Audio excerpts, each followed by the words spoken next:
Hello! Welcome to New York. Ako si Ruben Carranza, dating PCGG Commissioner. Samahan niyo akong umikot at tingnan ang mga building na binili ng mga Marcos nung panahon ng diktadura nila gamit ang perang ninakaw nila mula sa mga Pilipino. Nasa harap tayo ngayon ng building na ang tawag ngayon, Trump Building. Ang address niya, 40 Wall Street. Ang tawag dito dati, The Marcos Building. Binili ito ni Ferdinand Marcos bilang regalo sa birthday ni Imelda Marcos noong 1982. Ang halaga nito nung binili niya, $71 million. Habang namimili ng mga mamahaling building, mga skyscraper ang mga Marcos dito sa New York, namamatay sa gutom yung mga bata sa Pilipinas.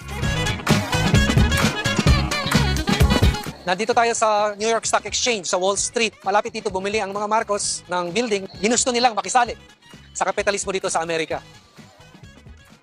So nasa likod ko itong St. Patrick's Cathedral, kilala ng mga Pilipino, at sa tapat niya yung 641 5th Avenue, nasa kanto ng 5th Avenue and 53rd. Dating may apartment si Imelda dito na 7 bedrooms. Binili niya ito sa halagang $700,000. No? Apartment yan, hindi buong building.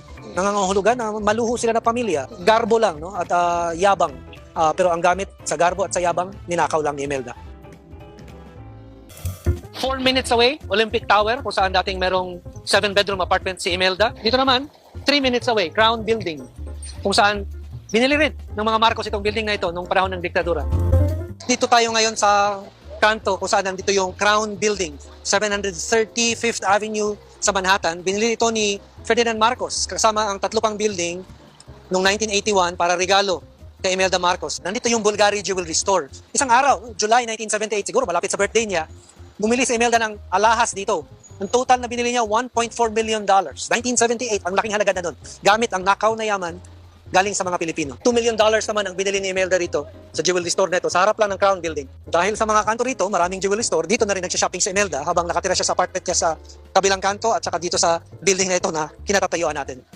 Nandito tayo ngayon sa harap ng isang mall. Ang tawag sa mall na to, Herald Center. Binili ng mga Marcos noong 1982 sa halagang $25 million galing sa ninakaw na yaman. Nagkamali sila ng bili dito dahil gusto nila high-end mall, mamahalin.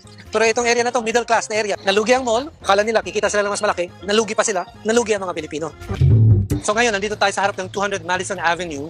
Itong building na ito, binili ni Imelda Marcos, ginamit si Glyceria Tantoco for $50 million.